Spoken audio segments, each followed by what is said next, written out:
Now again, very sincere thank you to everyone who has come this evening. 예, 다시 한번 이 집회를 참석해 주신 여러분들께 진심으로 감사의 말씀을 드립니다.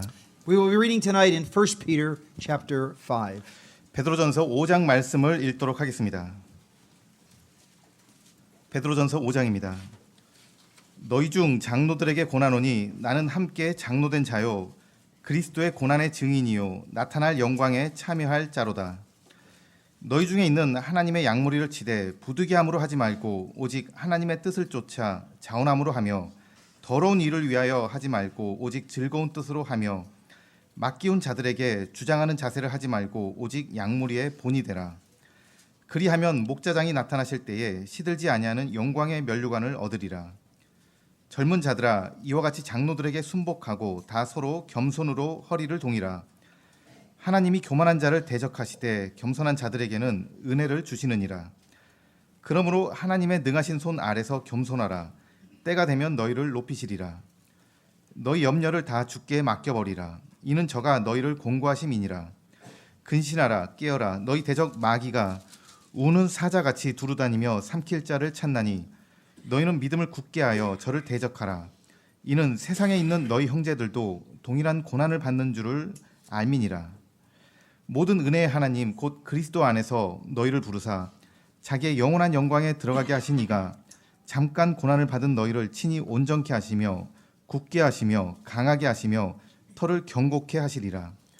권력이 세세 무궁토록 그에게 있을지어다. 아멘.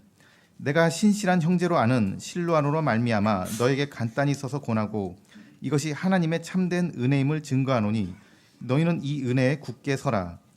함께 택하심을 받은 바벨론에 있는 교회가 너에게 문안하고 내 아들 마가도 그리하느니라. 너희는 사랑의 입맞춤으로 피차 문안하라. 그리스도 안에 있는 너희 모든 이에게 평강이 있을지어다. And we trust God will bless the reading of His Word. 하나님께서 그분의 말씀을 함께 공적으로 읽은 것에 대해서 축복해 주시기를 믿습니다. Now, while this is the shortest of the 5 chapters, we will soon find it has an abundance of material to consider. 이 베드로전서 5장은 이 서신서에서 가장 짧은 장이지만은 우리는 곧 여기에 아주 많은 우리가 묵상할 주제들이 있다는 것을 발견하게 될 것입니다. We have already drawn attention several times to the links with Babylon and Daniel. 우리는 이 베드로 서신서를 볼 때에 그 바벨론에 대해서 그리고 거기에 있는 다니엘에 대해서 많은 연관이 있었다는 것을 함께 보았습니다. And the chapter, of course, ends with a mention of Peter writing from Babylon. 여기에 이 마지막 장에서 베드로는 자신이 이것을 바벨론에서 쓰고 있다고 말합니다. And we have a roaring lion as we had in Daniel chapter 6. 그리고 우리는 다니엘서 6장에서 이 우는 사자를 발견하게 됩니다. But I want you to think rather of Peter's own life and how it comes through in this chapter. 그리고 또한 저는 베드로 자신의 삶이 이 마지막 장에 어떻게 녹아 있는지를 말씀을 드리고자 합니다. You recall in John chapter 21 and the Lord Jesus speaking to Peter. 요한복음 21장에서 우리 주님께서는 베드로에게 말씀하셨습니다. It was his public restoration to service. 그것은 공적으로 그 사역으로 다시 회복시키는 부르심이었습니다. And the Lord Jesus Christ said, "Feed my lambs, feed my sheep, and tend my sheep." 우리 주님께서는 내 어린 양을 치라, 내 양을 치라, 내 양을 먹이라라고 말씀하십니다. And now here in turn Peter is saying, "Feed the sheep." 이제 이 베드로가 다시 여러분들에게 양들을 치라라고 말씀하고 있습니다. As you come down the chapter in verse number 5, he speaks of being clothed about with humility. 우리는 5장 5절에서 겸손으로 허리를 동이라라는 말씀을 보게 됩니다. Now you're in John chapter 13. 그리고 이제 요한복음 13장을 보도록 하겠습니다. The Lord Jesus girded himself about with the towel and stooped to serve his disciples. 바로 13장에서 우리 주님께서는 그분 자신이 이제 수건으로 허리를 동이고 이제 제자들의 발을 씻기시고 섬기시는 모습을 보게 됩니다. In verse number 7, we're with Peter again, this time in a boat. 그리고 7절에서 베드로가 그 배에 있었던 장면을 생각하게 됩니다. It's found in Mark chapter 4. 그것은 마가복음 5장에 나와 있는 그러한 기록입니다. A storm arises on the lake. 그 호수에 그 폭풍우가 일어났을 때에 And the Lord is asleep in the back of the ship. 우리 주님께서는 그 배 뒤편에 주무시고 계셨습니다. And Peter and the others run and wake the Lord Jesus. 그리고 베드로와 다른 사람들은 폭풍이 일어나자 주님께 가서 깨웁니다. And they say, Master, carest thou not that we perish? 그들은 말하기를 주님께서는 우리를 돌보시지 아니하십니까라고 물었습니다. And by the time Peter pens verse 7 of chapter 5, he has learned the Lord does care. 그리고 이제 이 5장 7절에서는 참으로 주님께서 우리를 염려하시고 돌보신다고 기록하고 있습니다. And so he tells them, you can cast all your care upon him because he does care. 그래서 여러분도 여러분의 모든 염려를 주님께 맡길 수 있다고 말하고 있는 것입니다. 왜냐하면 주님께서 우리를 공고하시기 때문입니다. But then perhaps when Peter is writing verse number 8, his mind is going back to the Garden of Gethsemane. 그리고 8절에서는 분명 베드로는 그 겟세마네 동산에서 있었던 일을 생각하고 있을 것입니다. The Lord had told him to watch unto prayer. 주님께서는 그들에게 깨어 기도하라라고 말씀하셨습니다. And the Lord had told him that Satan desired to have him, to sift him as wheat.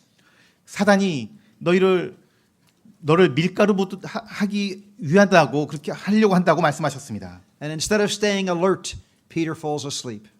하지만 베드로는 그와 같이 깨어 기도하기보다는 그는 잠들고 말았습니다. And when Satan roared against him, he lost his courage. 그리고 그 사단이 정말 울부짖었을 때 그는 실족하고 말았던 것입니다. And now because of his own experience, he is warning the believers here. 그와 같은 사도 베드로의 자신의 경험으로 이제 성도들을 이제 경고하고 있는 것입니다. He tells them to be sober and vigilant because they have an adversary, a roaring lion. 근신하라 깨어라 너희 대적 마귀에 대해서 경고하고 있는 것입니다. When we come to verse number 10, he tells us about the God of all grace. 이제 10절에서는 모든 은혜 하나님에 대해서 말씀합니다. And I wonder if he was thinking of the Lord's look in Luke chapter 22 when he had denied him and the Lord looked upon him. 우리 주님께서 누가복음 22장에서 베드로가 부인하는 순간에 그를 쳐다보셨습니다. Or was he thinking of the fact that in Mark 16 it says the Lord appeared to Peter to give him forgiveness? 그리고 마가복음 16장에서는 주님께서 그에게 나타나셔서 베드로에게 나타나셔서 그를 용서해 주셨습니다. Or was he thinking of John 21 and how kind and gracious the Lord was in restoring him? 그리고 요한복음 21장에서도 참으로 주님의 그 친절하고 그 베드로를 회복시키는 주님의 모습을 보게 됩니다. Or maybe it was all three. 이 모든 세 가지 장면이 이 10절을 말하고 있습니다. Peter appreciated not only the grace that saved him, but the grace that had restored him. 베드로는 참 이 모든 은혜에서 단지 자신을 구원하셨을 뿐만 아니라 그를 회복시키시는 은혜를 생각하고 있는 것입니다. But I want you to think for a moment of that title, the God of all grace. 이 모든 은혜의 하나님에 대해서 잠시 더 생각해 보도록 하겠습니다. In the Old Testament, God associates himself with 7 different men. 하나님께서는 이 하나님의 이름을 7명의 다른 사람들과 연관시켜서 말씀하십니다. He is the God of Shem, Abraham, Isaac, and Jacob. 하나님께서는 셈과 아브라함과 이삭과 야곱의 하나님이다 이렇게 말씀하셨습니다. He's the God of Elijah, he is the God of Daniel, and he is the God of Jeshurun. 그리고 엘리야의 하나님, 그리고 다니엘의 하나님, 여수눈의 하나님이라고 말씀하십니다. So 7 times in the Old Testament, he is called the God of these different men. 7번에 걸쳐서 하나님께서는 이 다른 사람과 같이 자신의 이름을 말씀하셨습니다. When you come to the New Testament, it never refers to him as the God of Peter or the God of Paul. 하지만 신약 성경에서는 예를 들어서 베드로의 하나님, 바울의 하나님 이렇게 부르지 않습니다. But he is the God and Father of our Lord Jesus Christ. 그분께서는 우리 주 예수 그리스도의 아버지 하나님이라고 이름이 불리우고 있습니다. But instead of 7 names, there are 7 lovely virtues he links himself with. 그리고 이 사람들과 결합해서 말씀하시는 것 대신에 이제 7가지의 하나님의 덕과 관련돼서 하나님을 제시하고 있습니다. He is the God of love. 그분은 사랑의 하나님이십니다. He is the God of peace. 그리고 평화의 하나님이십니다. He is the God of hope. 그리고 소망의 하나님입니다. He is the God of all patience. 그리고 모든 인내의 하나님. He is the God of all comfort or consolation. 그리고 모든 위로의 하나님. He is the God of glory. 그리고 영광의 하나님. And here is the 7th title, the God of all grace. 그리고 여기 7번째 모든 은혜 하나님으로 우리에게 제시되고 있습니다. I think we mentioned it earlier. This is the only time in the Bible we have this title, the God of all grace. 제가 미리 말씀드린 것처럼 이 모든 은혜의 하나님은 성경에 여기에만 기록되어 있는 표현입니다. And as we shall see, he is revealing himself that way to a people who are suffering. 그리고 이 이름을 바로 고난받고 있는 사람들에게 나타내주고 계시는 것입니다. And as we think of him as the God of all grace, we will see his grace to different individuals in this chapter. 이 모든 은혜의 하나님이 참으로 이 장에 나와 있는 여러 가지의 각각 개인들에게 그 은혜를 베푸시는 것을 보게 됩니다. There is grace for the shepherds as they care for the flock. 이제 목자들에게 그들이 양을 돌보는 가운데에 은혜를 베푸시는 하나님이십니다. In verses 5 and 6, there are grace for the saints to be able to humble themselves. 그리고 5절과 6절에서는 성도들의 그 겸손함을 위해서 은혜를 베푸시는 하나님이신 것을 보게 됩니다. In verse number 7, there are grace for those who are struggling.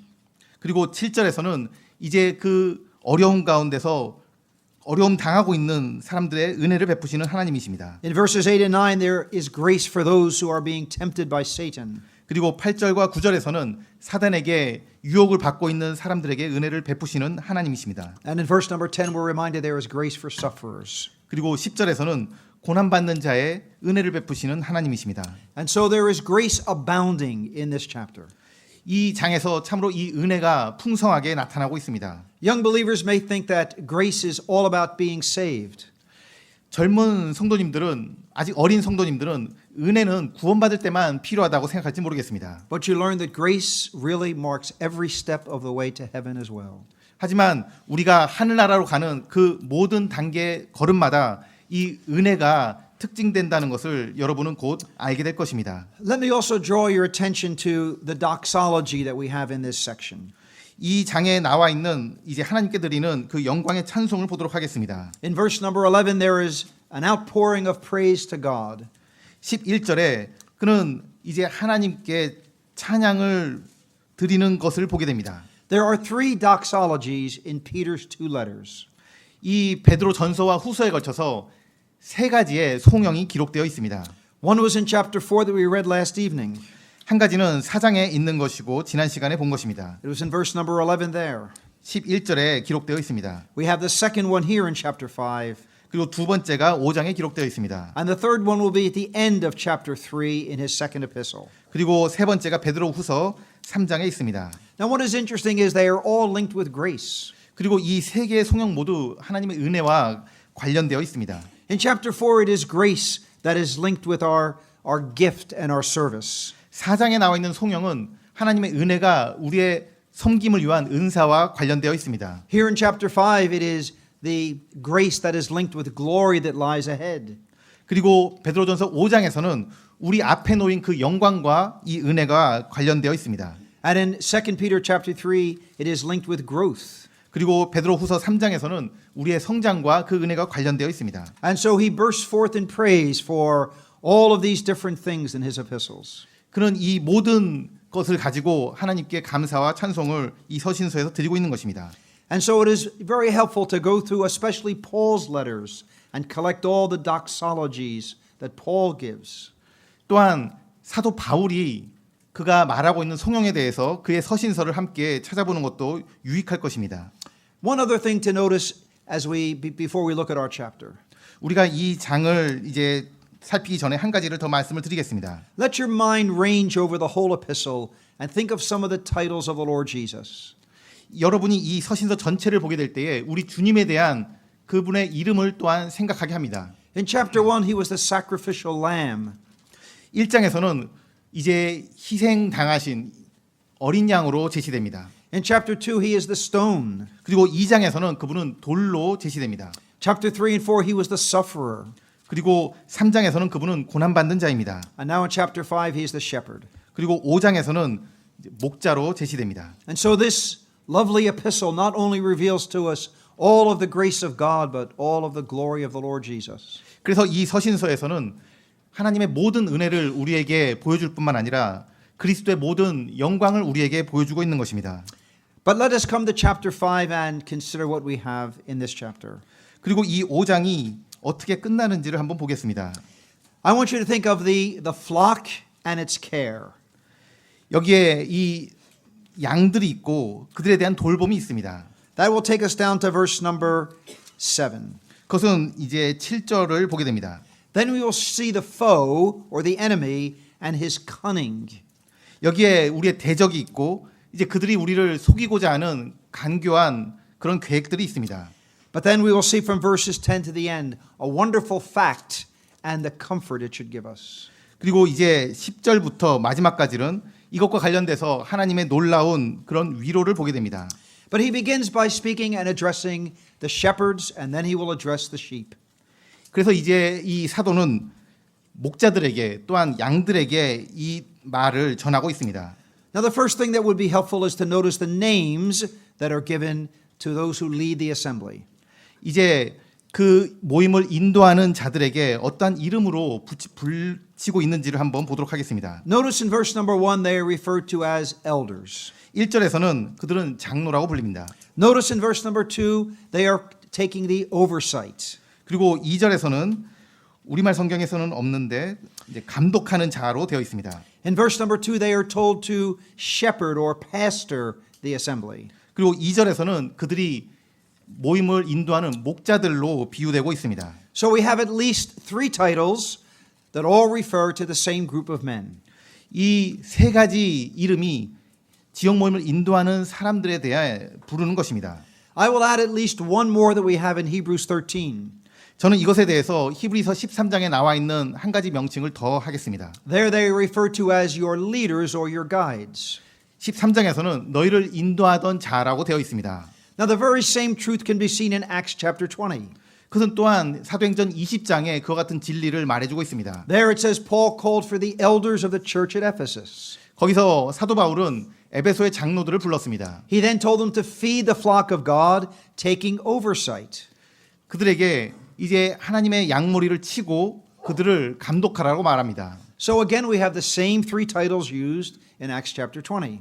다시 한번 사도행전 20장에서 여기 나온 그 세 가지의 그 명칭이 다시 사용되고 있는 것입니다. And we would see again if we went to Titus chapter 1, similarly titles that are used for the same group of men. 또한 디도서 1장에서 이 세 가지 명칭이 다시 한번 같은 그룹 인도자들을 위해서 사용된 것을 보게 됩니다. Why the different names? 근데 왜 이런 다른 이름들을 여러 가지로 부르고 있습니까? If they are all referring to those who are in leadership in the assembly, why does the Spirit of God use all of these different names? 그들은 지역 모임을 인도하는 그런 한 동일한 그룹인데 왜 성령께서는 세 가지 다른 이름으로 부르고 있는 것입니까? When you are thinking of an elder, you are thinking about maturity, especially spiritual maturity. 여러분이 장로라는 단어에 대해서 생각하게 될 때 그것은 성숙을 의미하는 것입니다. 특별히 영적인 성숙을 의미합니다. He doesn't have to be old in years. 그것은 단지 나이가 많은 것을 의미하는 것이 아닙니다. He needs to be mature spiritually. 영적으로 성숙해 있어야 되는 것입니다. And sometimes older men are not necessarily spiritually mature. 때때로 나이 많으신 분들이 영적으로 성숙하지 않은 것을 보게 됩니다. So the elder refers to his maturity. 장로는 이제 그 일을 담당하는 사람의 성숙함을 말합니다. The overseer or bishop refers to his authority. 이제 감독은 그의 권위를 말해주는 단어입니다. The shepherd will tell you of his sympathy and of his activity. 목자는 그의 동정하는 것과 그리고 그의 활동을 말해주고 있습니다. And your guides or your leaders would speak of their dignity as they walk before the flock. 그리고 인도자는 그 양떼들 앞서서 인도하는 그 일에 그 고귀함을 말해주고 있습니다. So all of these titles or names refer to the same group of individuals, the leadership in God's assembly. 그래서 이 네 가지의 다른 표현은 모두 지역 모임을 인도하는 각 사람들을 지칭하는 그러한 표현인 것입니다. So along with their names, we need to take a moment to speak about their number. 이제 그 이름들을 말씀을 드렸고 이제 그들의 수를 한번 말씀을 드리겠습니다. Wherever you find these men functioning in the New Testament church, they are always in the plural. 여러분이 이 신약 성경에서 그들을 가리키는 그 단어를 보게 될 때 항상 복수형으로 나와 있는 것을 보게 됩니다. The only 2 occasions where they're spoken of in the singular is in 1 Timothy chapter 3 and Titus chapter 1. 디모데전서 3장과 디도서 1장에서는 오직 그 두 군데에서만 그 장로에 대해서 단수형으로 기록되어 있습니다. And there it is because their qualifications are being given. 왜냐하면 바로 그 두 개의 장에서는 그 장로의 자격에 대해서 말하고 있기 때문입니다. But wherever you see the leadership in an assembly, it is always in the plural. 하지만 그 실제로 모임을 인도하는 행함에 있어서 지칭이 될 때는 그들은 항상 복수형으로 기록되고 있습니다. God never envisioned for his assembly one man being in charge of the assembly. 하나님께서는 결코 한 사람이 그분의 지역 모임을 인도하도록 하지 않으셨습니다. It doesn't matter how spiritual the man is.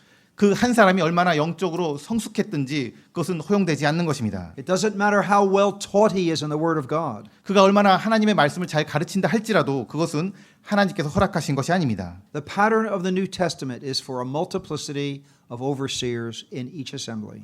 또한 신약 성경에 나와 있는 그 교회가 보이고 있는 본도 항상 복수형으로 그 장로들을 말하고 있습니다. Now, in the religious world, many times there is one bishop over many churches. 이 종교계에서는 한 감독이 여러 교회들을 감독하는 것을 보게 됩니다. But God's pattern is many bishops or overseers over one church. 하지만 하나님의 본은 한 교회에 대해서 많은 감독들이 감독하는 것입니다. Now, there are many reasons why God has a multiplicity of men in leadership. 하나님께서 이 인도력에 있어서 왜 이 복수의 인도력을 말씀하셨는지는 여러 가지 이유가 있습니다. No one man can have the same relationship with all the believers. 어떤 한 사람이 동일한 관계를 모든 신자들과 가지고 있을 수는 없습니다. There are some that he can relate to better than others. 어떤 성도들과는 좀 더 가깝게 관계를 맺지만은 어떤 사람들과는 그렇지 못할 수 있습니다. And another brother could have a better relationship with some of the other believers. 바로 다른 형제가 그런 다른 성도들과 더 좋은 관계를 맺을 수 있습니다. But also every man needs balance. 그리고 또한 모든 사람들은 이 균형이 필요합니다. And so overseers balance each other in their leadership of the assembly. 그래서 이 감독들은 서로 간에 같이 하면서 그 균형을 맞춰가야 됩니다. And the multiplicity of overseers also is a great prevention for wrong teaching. 그리고 이 인도력의 다수의 인도력은 잘못된 가르침을 방지하는 데 또한 유용합니다. And so God's pattern from Acts chapter 13 on is multiplicity of overseers in one assembly. 그래서 사도행전 13장 후로 계속 나오는 그 신약 교회의 모습을 보게 될 때에 항상 복수의 장로들이 있었습니다. Now, as we look at what Peter writes to the overseers here, we notice a couple of things. 이제 베드로가 이 장로들에게 권하는 것을 보게 될 때에 몇 가지를 생각하게 됩니다. Peter speaks of himself as being an elder and a witness of the sufferings of Christ. 베드로는 자기 자신이 함께 장로된 자요 그리스도의 고난의 증인이요라고 말합니다. And he encourages these men to take the oversight or take the lead not by constraint. 그리고 그 장로의 일을 부득이함으로 하지 말라라고 그들을 격려해주고 있습니다. Don't be forced to take it. 이것을 억지로 그 일을 하지 말라고 하고 있습니다. Now, there may be several reasons why a man might be reluctant to take leadership. 어떤 사람이 이와 같은 인도력을 장로의 일을 하는 데에 꺼리는 데에 몇 가지 이유가 있을 수 있습니다. In the days when Peter was writing, there was persecution that was upon the horizon, and the persecution actually occurring. 참으로 베드로가 이 서신서를 보낼 당시에 그때 당시에는 그리스도인들에 대한 많은 핍박이 있었을 때입니다. And in days of persecution, the leaders are usually the first ones to be taken. 그 핍박의 그 시대에서 그들의 인도자가 이제 그 순교의 첫 번째 대상이 되는 것입니다. And so a man with a family or a man who was concerned may not want to be in the forefront and be at risk for losing his life. 참으로 그 한 가정의 가장으로서 그러한 위험을 무릅쓰는 일에 최선방에 서기를 꺼려하게 되는 것입니다. But as well, leadership is going to mean sacrifice. 그래서 이 인도력이라는 것은 그 인도하는 자리라는 것은 희생을 요구하는 자리입니다. And realizing that, some may be reluctant to pay that price. 그리고 그 사실을 안다면은 그 자리를 가는 데에 참으로 꺼려할 수 있게 되는 것입니다. But it says, I don't want you also to do it just for money. 그리고 또한 더러운 일을 위하여 하지 말라라고 말합니다. And I don't want you to do it as being lords over God's heritage, living off the assembly. 그리고 맡기운 자들에게 주장하는 자세를 하지 말라라고 말합니다. You recall the Lord Jesus in John chapter 10 spoke about the true shepherd and those who were not true shepherds. 우리는 요한복음 10장에서 우리 주님께서 선한 목자와 삭군에 대해서 비유를 여기서 생각하게 됩니다. He spoke about the stranger and the hireling and the thieves and robbers. Stranger, hireling, and thieves and robbers. 그리고 거기에 그냥 삭군과 그리고 그것을 도둑질하는 사람들이 있는 것을 말씀을 하십니다. The hireling was just in it for the filthy lucre. 그 삭군은 이 더러운 일을 위하여 이 일을 하는 사람입니다. The thieves and robbers were those who were lording it over the people of God. 그리고 이 도적들은 이 하나님의 백성들을 오히려 해치는 사람들입니다. And then there was the stranger as well who had no care for the flock. 그리고 여기에 또한 그것과 상관없이 그것을 돌보지 않는 어떤 이 양들과 상관없이 사는 또한 한 사람이 있습니다. He says, I want you to be among the flock. 그리고 여기에 너희 중에 있는이라고 말씀하고 있습니다. But he says the flock is also among you. 그리고 또한 그들 가운데에 양들이 있는 것입니다. So there is this closeness between the shepherd and the sheep. 이것은 그 목자와 그 양이 얼마나 가까우게 있는지를 말해주고 있습니다. But then he says your primary responsibility is not just to sign letters. 그리고 말하기를 이제 인도자가 해야 되는 가장 주된 임무가 그냥 단지 천것에 사인하는 것이 아니다라고 말하고 있습니다. Your primary responsibility is not to rebuke people. 그리고 그 인도자들의 가장 주된 임무가 사람들을 꾸짖는 일이 아니다라고 말합니다. Your primary responsibility is not even to just be giving rules and regulations. 그리고 그들의 주된 임무가 또한 그냥 규칙이나 어떤 규정들을 제시하는 것이 아니다라고 말합니다. Your primary responsibility is to feed the flock. 그 인도자들의 가장 주된 본연의 임무는 하나님의 양무리를 치는 것입니다. We've already mentioned John 21. 제가 요한복음 21장을 먼저 말씀을 드렸습니다. The word from the Lord Jesus to Peter is feed the flock. 주님께서 베드로에게 말씀하신 것은 내 양을 치라라고 하신 것입니다. Acts chapter 20 when Paul gathers the Ephesian elders together. 사도행전 20장에서 에베소의 장로들이 바울에게 왔습니다. His first words to them, 그리고 그들에게 한 첫 번째 말도 이것입니다. feed the flock of God. 하나님의 양무리를 치라. Here we are in 1 Peter chapter 5.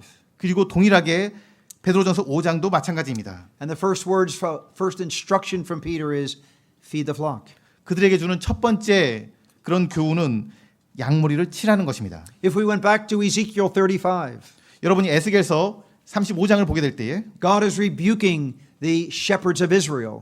하나님께서는 그 이스라엘의 목자들을 꾸짖습니다. And the first thing he says is you did not feed the flock. 그리고 첫 번째로 꾸짖는 것은 너희들이 그 양무리를 치지 않았다는 것입니다. So wherever we find instructions to shepherds, the first thing that is mentioned is feeding the flock.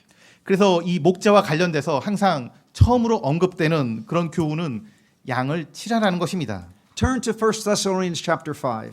데살로니가전서 5장을 보도록 하겠습니다. 1 Thessalonians chapter 5 and verse number 14. 데살로니가전서 5장 14절입니다. 5장 14절. 또 형제들아 너희를 권면하노니 규모 없는 자들을 공개하며 마음이 약한 자들을 안위하고 힘이 없는 자들을 붙들어 주며 모든 사람을 대하여 오래 참으라. And so we see that there is to be support for those who are feeble. 여기에 그 마음이 약한 자들을 안위하는 붙들어 주는 일이 필요하다고 말하고 있습니다. Encouragement for those who are faint-hearted and easily discouraged. 참으로 쉽게 낙심하는 그 마음이 약한 자들을 안위하고 힘이 없는 자를 붙들어 주라. There may need to be the rebuke to those who are too forward. Warn them that are unruly. Admonish the unruly in 1 Thessalonians 5. 거기에 규모 없는 자들을 공개하는 그 일이 있습니다.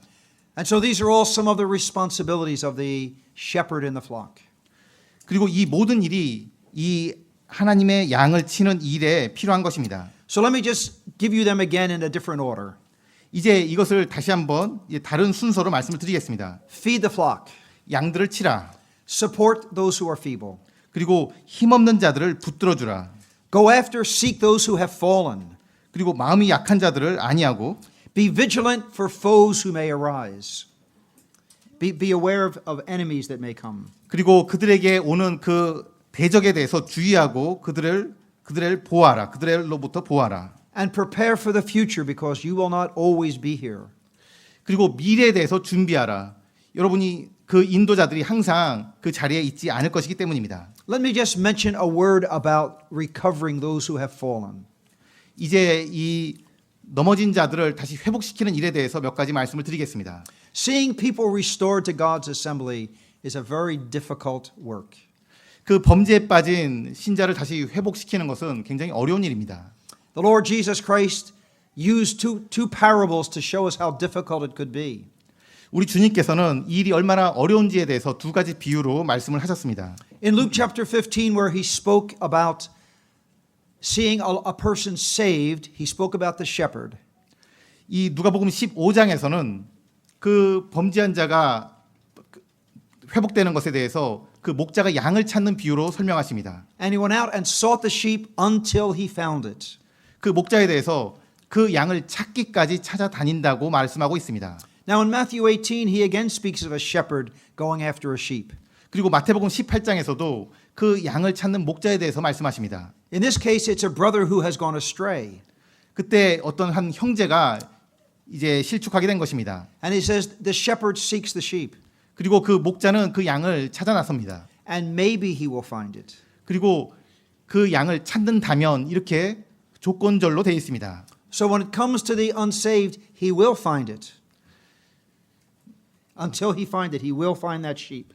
그래서 그 양을 찾기까지 목자가 찾아다니는 것이고, But when it comes to the brother who's straying, he says he may find it. 그리고 또 그 형제와 관련돼서 그 구원받지 않은 자에 대해서는 그 양을 찾기까지 찾아다니시는 것이고, 그리고 그 형제가 실족한 일에 대해서는 그 양을 찾는다면 이렇게 가정법으로 되어 있습니다. It takes great skill and patience to see a brother or sister restored who has left the assembly. 참으로 이 모임을 떠난 그 형제와 자매를 다시 회복시키는 것은 많은 인내와 기술이 필요한 것입니다. Let me give you again two parables the Lord or two expressions the Lord Jesus used to show us how to deal with sheep. 이제 우리 주님께서 이 양을 다루는 데 있어서 두 가지 말씀하신 것을 말씀을 드리겠습니다. In Luke chapter 14, the Lord Jesus performs a miracle on the Sabbath day. 누가복음 14장에서는 우리 주님께서 안식일에 이 기적을 행하십니다. And immediately the Pharisees began to criticize him. 그리고 즉시로 바리새인들이 그것을 보고 비난합니다. And the Lord Jesus Christ said, if a man had an ox that fell into a ditch on the Sabbath. 그래서 주님께서 말씀하시기를 너희에게 소가 있어 안식일에 우물에 빠졌다면은 He said, wouldn't he pull him out of the ditch? 그 웅덩이에서 그것을 소를 꺼집어내지 않겠느냐라고 물으십니다. Now come with me to Matthew chapter 12. 이제 마태복음 12장을 보겠습니다. Again, the Lord Jesus performs a miracle on the Sabbath. 다시 한번 주님께서는 안식일에 그 기적을 행하십니다. And again, he is criticized. 그리고 다시 한번 비난을 받습니다. Now he says, if a man have a sheep and it fall into a ditch, won't he lift it out on the Sabbath? 그 너희에게 양이 있어 그가 우물에 빠졌다면은 그 양을 끄집어내지 않겠느냐라고 말씀하십니다. Now, did you notice the difference the Lord Jesus Christ expressed? 주님께서 이 두 가지 비유에서 차이점을 말씀하신 차이점을 아시겠습니까? The ox you can pull out, 그 소는 여러분이 끄집어낼 수 있습니다. but the lamb you have to lift out. 그 양에 있어서는 붙잡아 올려야 됩니다. Among the many other things it would teach, it would say you've got to get close to the person who has fallen. 우리는 이 많은 가르침 중에서 최대한 그 실족한 그 형제에게 다가가서 그에 맞는 말씀을 전해야 되는 것입니다. You can pull from a distance, but to lift, you must be very close. 여러분은 거리를 두고 어떤 소를 끄집어낼 수 있습니다. 하지만 들어 올리려면은 반드시 가깝게 다가가야 됩니다. So that it is difficult work being a shepherd. 이 목자의 어려움을 여기서 말해주고 있습니다. The shepherd serves aware of several things. 이 목자는 여러 가지 것에 대해서 인식하고 있어야 됩니다. When Paul is speaking to the elders from Ephesus, he tells them how valuable the assembly is. 사도 바울은 그 에베소 장로들에게 이 지역 교회가 얼마나 가치 있는 것인지를 말하고 있습니다. He tells them to feed the flock of God which he has purchased with the blood of his own son. 그 하나님의 양 무리를 치라라고 말씀하시고 그들이 하나님의 피로 사신 교회다라고 말합니다. For the assembly in Mapo to exist, it cost God his own son. 이 마포 지역에 세워진 이 모임은 바로 하나님의 아들을 대가로 지불하신 것입니다. The assembly is valuable to God.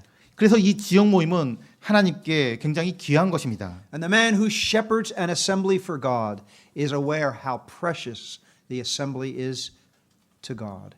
그래서 이 지역 모임을 인도하는 그 장로들은 이 지역 모임이 얼마나 하나님께 고귀한 것인지를 인식하고 있어야 됩니다.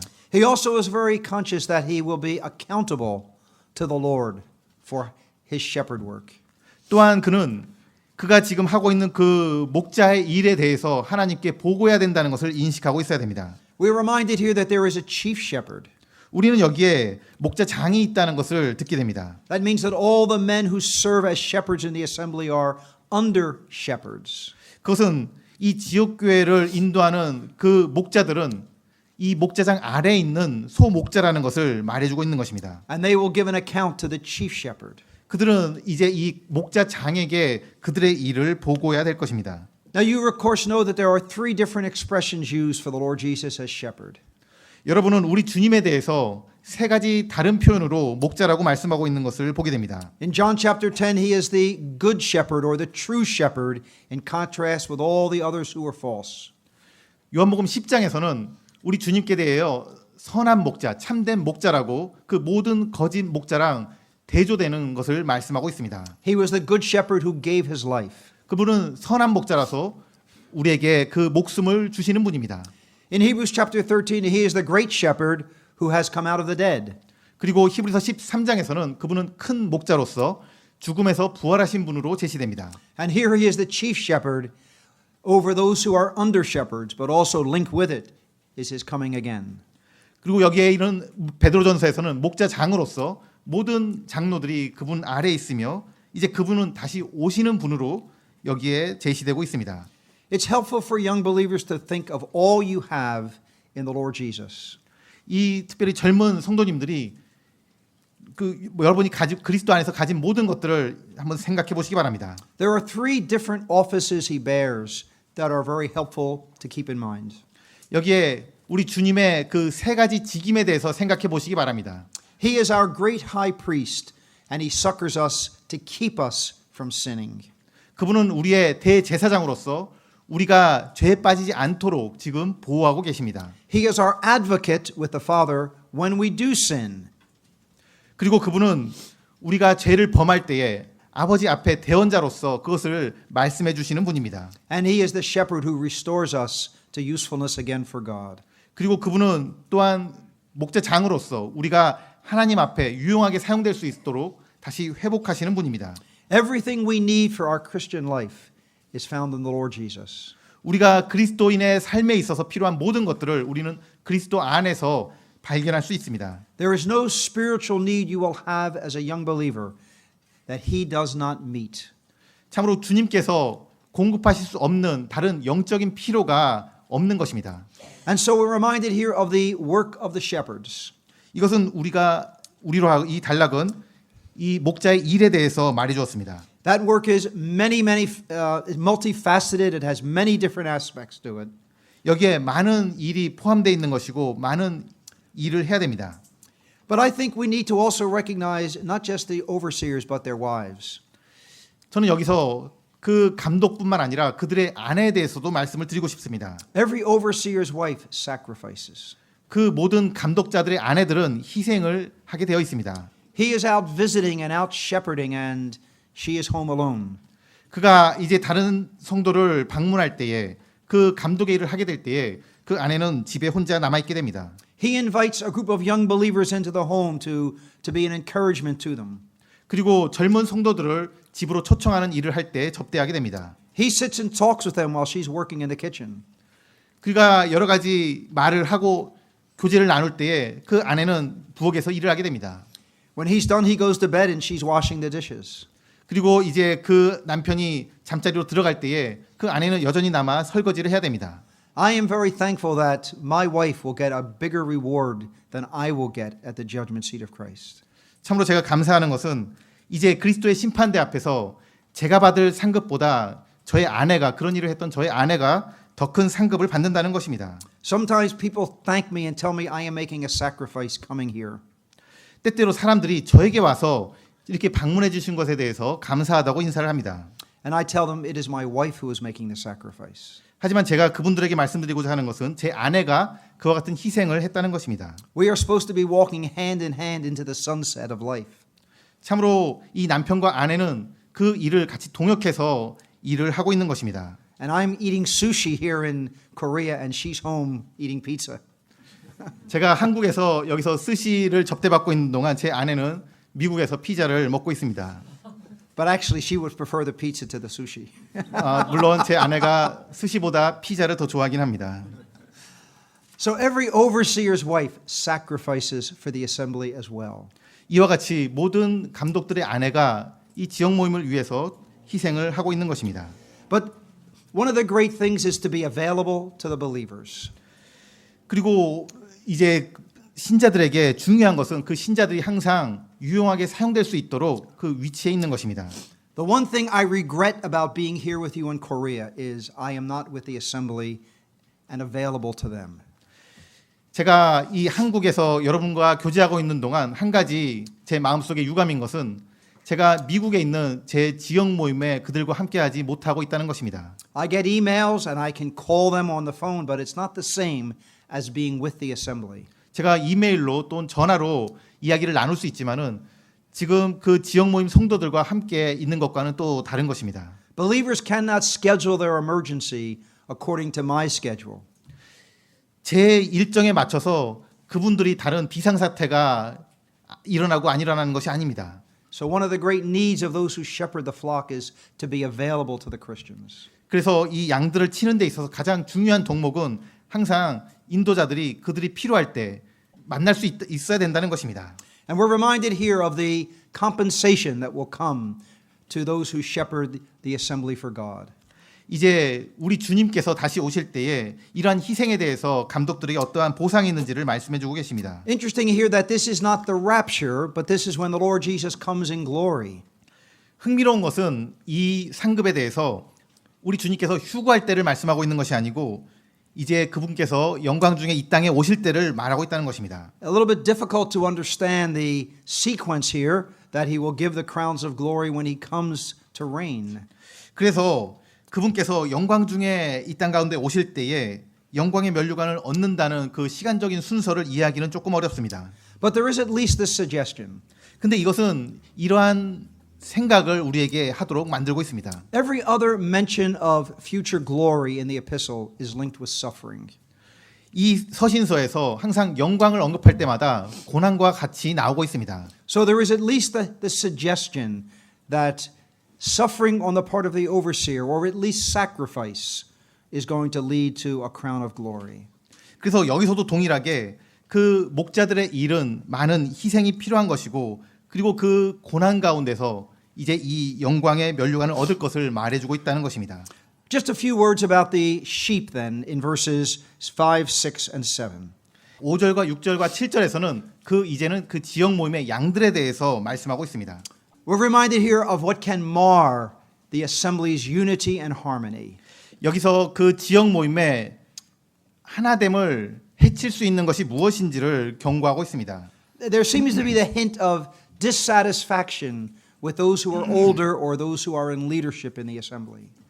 이 나이든 그리고 이 모임을 인도하는 사람들에 대해서 불평하는 만족하지 못하는 그런 것들이 있다는 것을 여기서 암시하고 있습니다. Youth is a time of idealism. 우리는 종종 이상주의에 빠지게 됩니다. It's a time of energy and activity. 그것은 여러 에너지와 그리고 활동을 필요로 하는 것입니다. It's also a time when you have all the answers for all the problems in the world.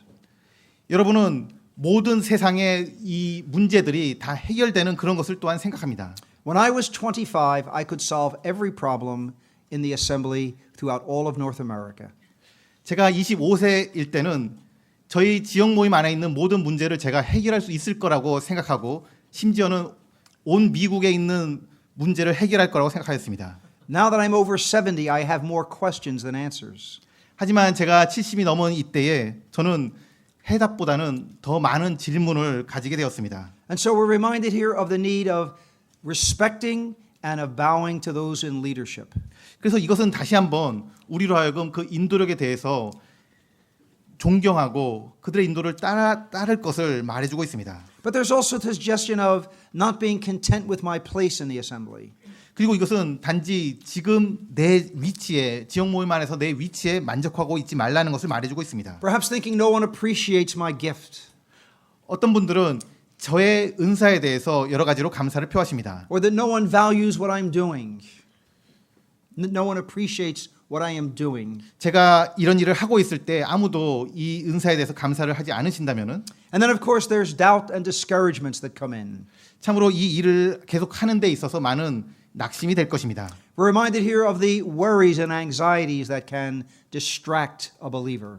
그리고 또한 여러 가지 염려와 낙심들이 그리스도인들에게 있을 수 있다는 것을 말씀해주고 있습니다. And he tells us here not only what could mar the assembly, but what should mark every believer. 그래서 이 부분에서는 그리스도인들의 지역 모임을 손상시킬 수 있는 것이 무엇인지를 말해주며 그 지역 모임의 그리스도인들을 특징이 무엇이어야 돼야 되는지를 말해주고 있습니다. First of all, there is submission that is commanded in verse number 5. 첫 번째가 그 특징의 첫 번째가 5절에 겸손한 것입니다. But not just the younger to the older, but he says in the next verse, submitting yourselves one to another. 이것은 첫 번째가 순복하는 것인데 이것은 단지 장로들에게만 순복하는 것이 아니고 또한 서로에 대해서 하는 것입니다. And then he says, not only are you to have a submissive mind, but you are to have a servant mind. 그것은 순복하는 마음일 뿐만 아니라 서로 섬기고자 하는 마음이 되어야 됩니다. The word he uses here again, as I mentioned, is a reminder of John chapter 13. 이 허리를 동일하라는 것은 아까 말씀드린 대로 요한복음 13장을 상기해 주고 있습니다. When the Lord Jesus rose from supper and laid aside his garments. 우리 주님께서 그 식사하시는 중에 일어나셔서 이리고 그 허리를 동이시고 일하셨습니다. And he girded himself round about with a slave's apron. 그 타올을 허리를 동이고 참으로 그 노예가 하는 일을 주님께서 친히 하신 것입니다. And he stooped and served the disciples by washing their feet. 참으로 허리를 숙이시고 그 제자들의 발을 씻기신 것입니다. I think 11 men will look back from eternity with a tremendous regret. 참으로 그 자리에 있던 그 11명의 제자들은 그들은 영원토록 그 일에 대해서 아마도 유감스럽게 생각할 것입니다. They had the opportunity to wash the Lord's feet, but they were too proud. 그들은 주님의 발을 씻길 수 있는 그러한 기회가 있었지만은 그런 일을 하기에는 그들은 너무 교만했던 것입니다. As far as we know, no man ever washed the Lord's feet. 우리가 성경의 기록을 볼 때에 주님의 발을 씻긴 사람은 없습니다. But there was one woman who did wash the Lord's feet. 남자는 없었는데 한 여자가 우리 주님의 발을 씻겼던 것입니다. We don't even know her name. 우리는 그 여인의 이름을 또한 모릅니다. A nameless woman in Luke chapter 7. 누가복음 7장에 나와 있는 그 이름이 기록되지 않은 여인이 있는 것입니다. It says that she rained tears down upon his feet, 그 여인은 눈물을 흘리며 주님의 발을 씻었습니다. and she washed them with the hairs of her head. 그리고 그녀의 머리카락으로 그분의 발을 씻겼던 것입니다. So what none of the great disciples ever did, a nameless woman did do. 그 위대한 제자들 중에서는 아무도 그 일을 하지 못하였지만은 그 이름이 기록되지 않은 여인은 그 일을 했던 것입니다. Now Peter may well be thinking, I missed my chance. 베드로는 내가 그 기회를 놓쳤다라고 생각하면서 이 말씀을 하였을 것입니다. But I want you all to gird yourself with a slave's apron and serve one another. 하지만 이제 여러분은 겸손으로 허리를 동이고 서로 섬기라라고 말하고 있는 것입니다. So that John chapter 13 is the exhibition of the humble mind. 그 요한복음 13장은 겸손한 마음이 무엇인지를 우리에게 보여주고 있습니다. Philippians chapter 2 is the exposition of the humble mind. 그리고 빌립보서 2장에서는 그 겸손한 마음의 위치가 어딘지를 보여주고 있습니다. And here in 1 Peter chapter 5 is the exhortation to have a humble mind. 베드로전서 5장에서 여기서는 이 겸손한 마음이 어떻게 높아지는지를 말씀해 주고 있습니다. And so we are encouraged here, exhorted to have a humble mind in our relationships with each other. 그래서 우리는 서로 간에 이 겸손한 마음이 어떠한 상급을 받을지에 대해서 격려를 받고 있는 것입니다. Men will humiliate us, but God alone can humble us. 사람들은 항상 우리를 낮추어 버립니다. 하지만 하나님께서는 항상 우리를 겸손하게 만드십니다. But here we are exhorted to humble ourselves. 하지만 우리는 이 겸손한 가운데서 하나님께서 다시 높게 하시는 것을 보게 됩니다. Three things should motivate us to humble ourselves. 여기 세 가지가 우리 자신을 겸손케 하는 데 동기가 되고 있습니다. There is God's hatred for pride. 첫 번째로는 하나님께서는 교만한 자를 대적하십니다. There is God's hand that is mighty. 그리고 하나님의 능하신 손이 두 번째로 제시됩니다. But he tells us in verse 7 there's God's heart that cares. 그리고 세 번째로는 우리를 돌보시는 하나님의 마음이 제시됩니다. Verse 7 is a lovely verse for every one of us. 이 7장은 참으로 우리 모든 사람에게 참으로 그 사랑스러운 그런 하나님의 말씀입니다. We can cast all our care upon him, all our anxieties, because he cares for us. 우리는 우리의 모든 염려를 주님께 맡겨버릴 수 있습니다. 왜냐하면 그분께서 우리를 공고하시기 때문입니다. Actually, it's even better than that. 참으로 이것은 하나님은 이 이상을 하십니다. The thought of he careth for you is he cares for you individually. 여기서 너희를 공고하심이라는 것은 여러분 각자를 하나님께서 공고하신다는 것입니다. Many times we are like Mary. I'm sorry, I meant Martha. 우리는 많은 경우에 마르다와 같이 말합니다. When she said, Lord, dost thou not care? 그는 주님께 주님 저를 돌아보지 아니하십니까? 라고 말하였습니다. And many other times in the gospel records there were those who doubted the Lord's care and his interest. 참으로 이 복음에 대해서 거절하시는 분은 참 이 하나님에 대해서 하나님이 자신에 대해서 돌보지 않는다라고 생각하는 것을 보게 됩니다. But we have this assurance that he does care for each one of us individually. 하지만 우리는 분명하게 하나님께서 우리 각자를 공고하시고 돌아보신다는 것을 알 수 있습니다. The very best among us has a limited ability to care for others. 우리 중에 가장 훌륭한 사람이라도 이와 같이 다른 사람을 돌보지는 못할 것입니다. If we are dealing with multiple problems, we sometimes feel exhausted and as though we can give nothing more. 우리가 여러 다양한 일을 다루게 될 때에 우리는 완전히 진이 빠지게 되고 이제 더 이상 할 수 없는 것을 보게 됩니다. But we have a Lord who is so great, he can care for each one of us. 하지만 우리에게는 우리 각자를 공고하시는 하나님이 계신 것입니다. But then we are brought to the foe or the enemy and his cunning against us.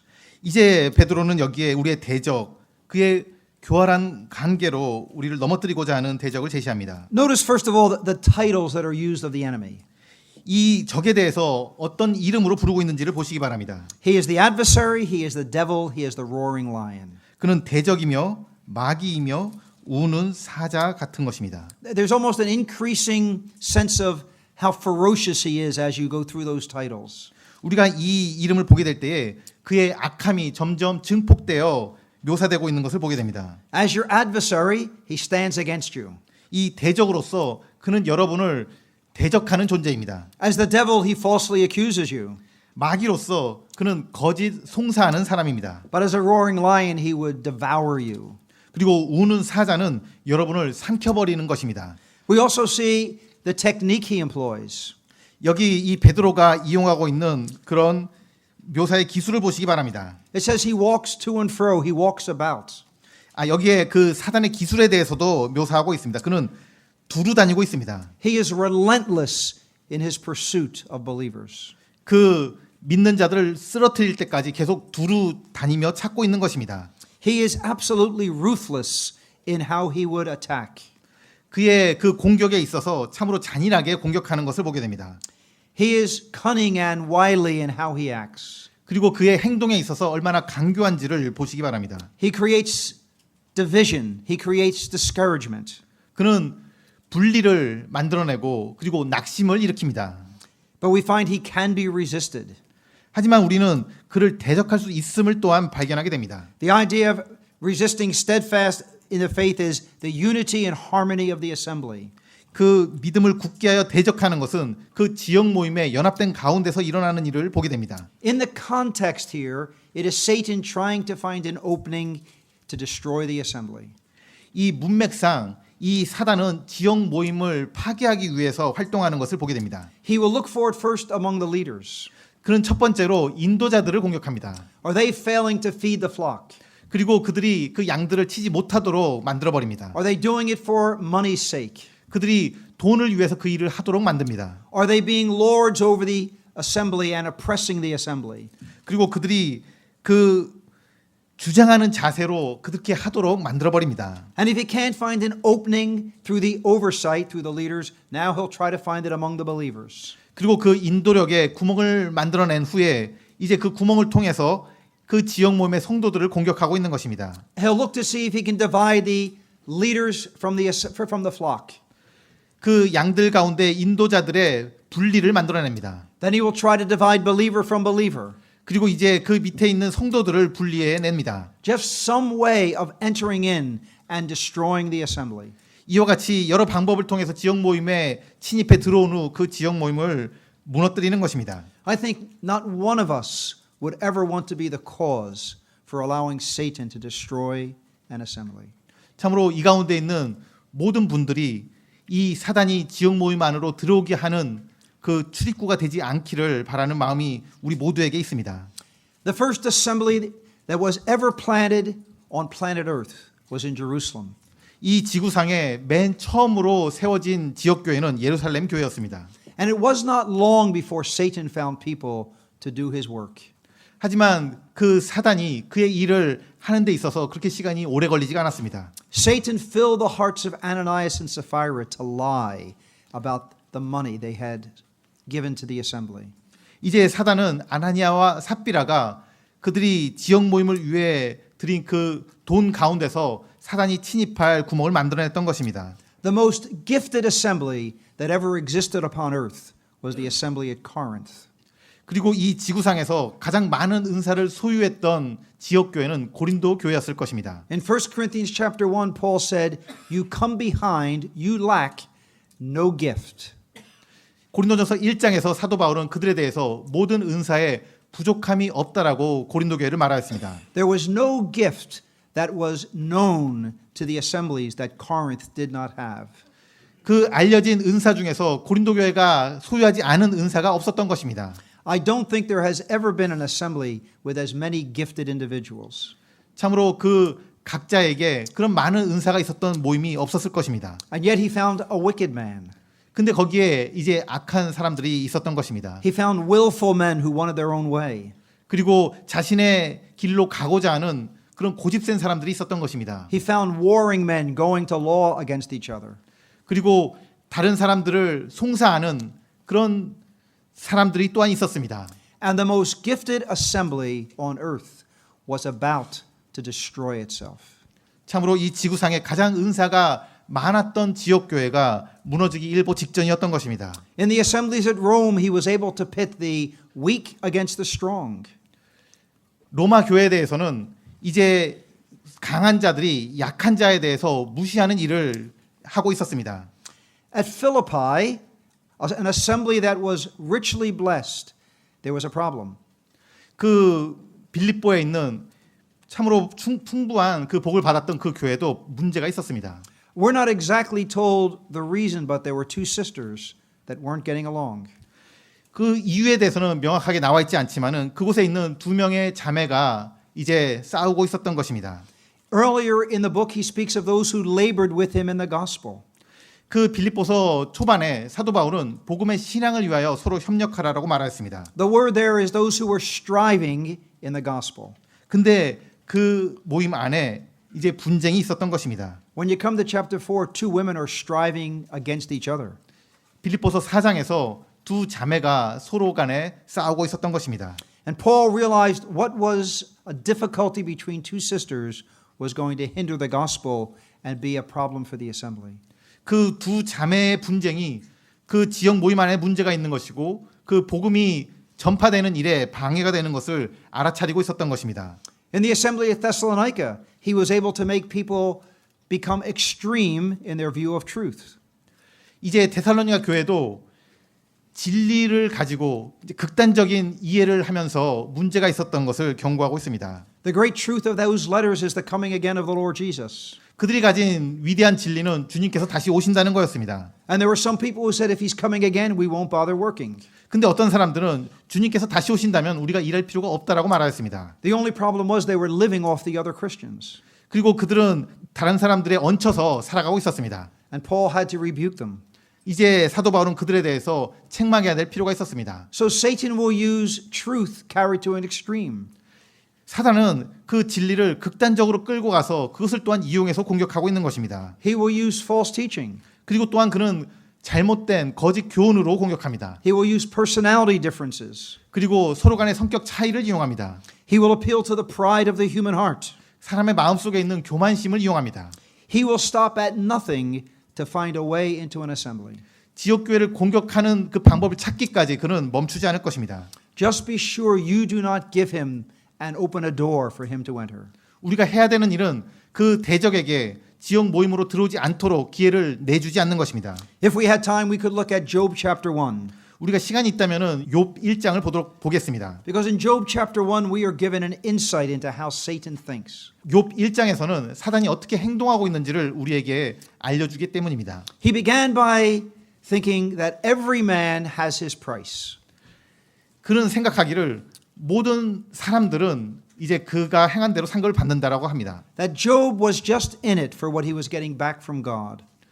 욥이 하나님으로부터 그와 같은 축복을 받았기 때문에 그와 같은 섬김을 하고 있는 거라고 말합니다. Take it away and he won't be faithful to you. 그것을 다 뺏어 보십시오. 그는 욥은 더 이상 하나님께 충성되지 않을 것입니다. And then when that didn't work, he thought, I'll try something else.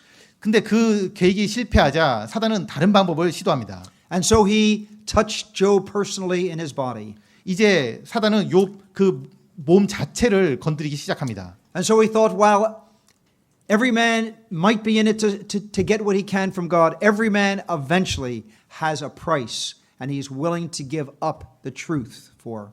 He felt that every man had something that was more important than the truth of God.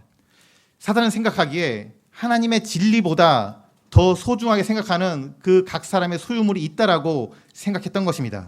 Satan cannot think the way God thinks. 사단은 하나님이 생각하는 방식으로 생각할 수 없는 존재입니다. Satan's thoughts are all affected by his own sinful nature. 사단의 모든 생각은 그의 죄악된 본성에 더럽혀진 손상된 생각입니다. He never expected there was a man who would lose everything and yet be faithful to God.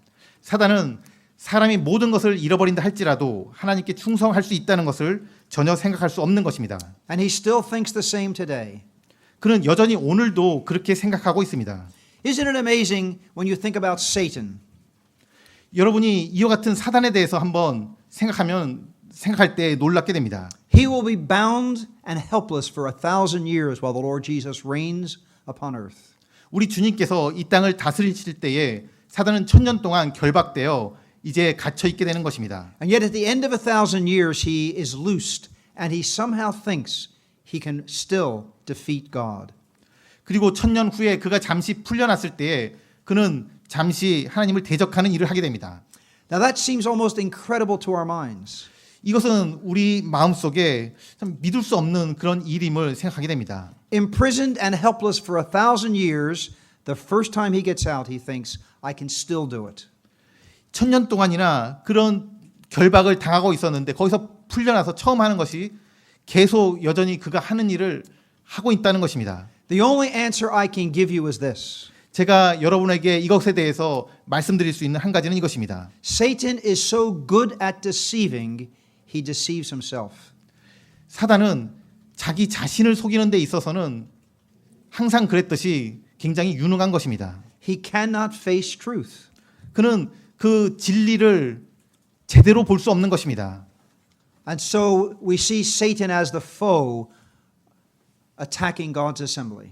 참으로 이 사단이 이 하나님의 지역 모임을 계속해서 공격하고 있는 대적으로 이 말씀을 통해 보게 됩니다. But we need to come to these final lovely verses for a few moments. 이제 마지막 부분에 대해서 함께 상고해 보도록 하겠습니다. And now we are told of a wonderful fact and the comfort it should be to all of us. 그리고 이것은 우리 모두에게 큰 위안을 주는 그러한 하나님의 말씀입니다. Verse number 10, we are told the God of all grace has called us unto his eternal glory.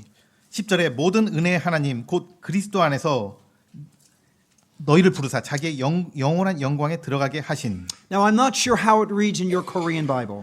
이 한국어 성경에 이것이 어떻게 기록되어 있는지는 모르겠습니다만은 In our English Bible, this sounds like that he will make you perfect, establish, strengthen, settle you. 이 영어 성경에서는 이제 여러분을 온전케 하고 굳게 하고 강하게 하시고 털을 견고케 하신다는 것입니다. This is not a prayer of the apostle. 이것은 사도의 기도가 아닙니다. This is a promise of what God is going to do. 이것은 하나님께서 하실 것을 그 약속을 말씀해 주고 있는 것입니다. So he begins by reminding them that the God of all grace will make them perfect. 이제 모든 은혜의 하나님이 바로 우리를 이제 온전케 하신다는 것입니다. Here is the guarantee that God is going to accomplish in your life and mine what he intends. 하나님께서 여러분과 저의 삶에 있어서 그분이 계획하신 것을 반드시 이룬다는 그 보증을 여기서 주고 계시는 것입니다. The idea of perfect is not sinless. 여기서 온전케 하신다는 것은 죄 없는 상태를 말하는 것이 아닙니다. It's the idea that he is going to make us complete. He is going to, it is actually the word used about mending or fixing the nets. 여기서 이 온전하다는 것은 그물을 깁는, 그래서 이 모든 것을 다 완성시키는 그러한 단어입니다. God is going to mend our lives. 하나님께서는 우리의 인생을 이제 완성하실 것입니다. And so that we have here the goal that God has for each one of us. 이제 하나님께서는 우리 모두를 통해서 금을 가지시게 되는 것입니다. Now for these believers it was going to be through a pathway of suffering. 그것은 참으로 모든 성도들이 그 고난을 통해서 겪어와서 이루어진 것이기도 합니다. But he contrasts the little while of suffering with the eternal glory to which we have been called. 그래서 그것에 대해서 잠깐 받은 고난과 하나님의 영원한 영광을 대조하시고 있습니다. So it's eternal in contrast to a little. 이 영원한 것과 이 잠깐이 대조되고 있는 것입니다. And it's glory in contrast to suffering. 그리고 그 영광과 고난이 대조되고 있습니다. And so it reminds them that there is a God who has a goal in mind for your life. 그리고 이것은 하나님께서 여러분의 마음속에서 이 과정을 통해서 금을 얻으신 것을 말씀하고 있습니다. And he gives us here the guarantee of what God is going to do. 그리고 이것은 하나님께서 곧 이루실 것을 보장으로 말씀하고 계시는 것입니다. It says he will establish, strengthen, and settle you. 그래서 굳게 하시며 강하게 하시며 그리고 털을 견고케 하시는 것입니다. The idea of establish is to be steadfast. 이 털을 견고케 하신다는 것은 여러분이 흔들리지 않도록 견고케 하시는 것입니다. And that will occur because he will strengthen you and make you strong. 그리고 이것은 하나님께서 여러분을 강하게 하시기 때문에 일어나는 일입니다. And that will be because he will place you upon a sure foundation. He will settle you or put you on the rock. 그리고 이것은 하나님께서 털을 견고케 하시기 때문에 여러분의 그 기반을 견고케 하셨기 때문에 일어나는 일입니다. And he says that he has called you to his eternal glory. 그리고 이 모든 것을 통해서 여러분을 영원한 영광에 들어가게 하시는 것입니다. And then he adds in verse number 12, at the end of that verse, this is the true grace of God, stand ye in it. 그리고 이제 마지막 The end of verse 12. 12절의 마지막 부분에서 이 은혜 이것이 참된 은혜임을 증거하노니 너희는 이 은혜에 굳게 서라라고 말씀합니다. He exhorts them not to be moved from this grace. 이 은혜 가운데서 요동하지 않을 것을 말씀하는 것입니다. Don't think somehow God has abandoned you. 하나님께서 여러분을 버린다고 생각하지 말라라고 말하는 것입니다. Don't think somehow you have to make your own way in all of this. 이 모든 일에 있어서 내 스스로 해야만 된다고 생각하지 말라고 하는 것입니다. He is the God of all grace. 바로 그분께서는 모든 은혜의 하나님이신 것입니다. Whatever grace we need in life, he is absolutely sufficient to provide it. 우리의 삶 가운데서 어떠한 은혜가 필요하든지 간에 하나님께서는 그것을 공급하시기에 충분하신 분입니다. And so throughout this chapter, he has been exhorting them to allow the grace of God to control their lives. 이 서신서를 통해서 사도는 그들의 삶 가운데서 하나님의 은혜가 그들의 모든 것을 이끌고 주관하도록 인도하고 있는 것입니다. Grace for shepherding the assembly. 그 은혜가 이 지역 모임을 인도하게 만듭니다. Grace for submitting and serving one another. 이 은혜가 우리가 복종하게 하고 서로를 복종하게 하는 것입니다. Grace in our struggles to cast our cares upon him. 이 은혜가 우리가 어려운 가운데 있을 때에 우리의 염려를 모두 주께 맡기게 하는 것입니다. Grace in our suffering. 그리고 우리 고난 중에 이 은혜가 있는 것입니다. And he says, he reminds them, this is truly the grace of God. Stand ye in it. 그리고 이것이 바로 참된 은혜다라고 말하며 이 은혜에 굳게 서라라고 말씀하는 것입니다. This is the 10th and final mention of grace that is found in this epistle. 이것이 바로 이 은혜가 기록된 10번째 마지막으로 기록된 것입니다. 3 mentions in this chapter alone. 그리고 이 은혜에 대해서 3번에 걸쳐서 기록되었습니다. He is the God who gives grace in verse number 5. 5절에서는 은혜를 주시는 겸손한 자들에게 은혜를 주시는 분으로 묘사됩니다. He is the God of all grace in verse number 10. 두 번째로 10절에 모든 은혜 하나님이십니다. And this is the true grace of God. We should stand in it. 그리고 12절에 바로 이것이 하나님의 참된 은혜이고 우리가 이 은혜에 굳게 설 것을 말씀합니다. So as Peter brings his letter to an end, he reminds us with this doxology in verse number 11, to him be glory and dominion forever and ever. Amen. 그리고 이제 베드로는 11절에 그의 송영으로 이 서신서를 마치고 있습니다. Here he worships for the grace that enables them to stand amidst trial. 참으로 권력이 세생 무궁토록 그에게 있을지어다. 그는 이 은혜 가운데서 이렇게 찬송을 드리고 있는 것입니다. I'll just mention every doxology has 4 elements. 제가 말씀을 드린 것처럼 이 각각의 송영에는 4가지 요소가 있습니다. It has someone to whom it is addressed. 여기에 이 송영을 받는 분이 계십니다. Unto him or now unto God. 이제 그에게 그것은 하나님에게 드리는 것입니다. It has some attribute that it is ascribing to him. 이제 그분에게 돌려드리는 그분의 성품이 있습니다. Glory and dominion here are being ascribed to God. 그 영광과 권력이 세세 무궁토록이라고 말씀하고 있습니다. Then it always has a duration, a 그리고 length of time. 이제 그 시간, 그것과 관련된 시간이 여기에 묘사됩니다. And it closes with an affirmation, Amen. 그리고 그 모든 것 마지막에 아멘으로 끝내고 있습니다. And as we think of the grace of God that we have received and that we are receiving day by day, we should say the very same thing. 우리가 이 구원의 은혜를 받은 자로서 그리고 매일매일 이 은혜를 받고 있는 자로서 우리는 동일한 이 송영을 하나님께 돌려드릴 수 있습니다. We can say to him be glory and dominion forever and ever. Amen. 우리도 또한 동일하게 영광과 권력이 세세 무궁토록 그에게 있을지어다 아멘 할 수 있는 것입니다. We trust God will bless his word. 하나님께서 이 말씀들을 축복해 주시기를 바랍니다.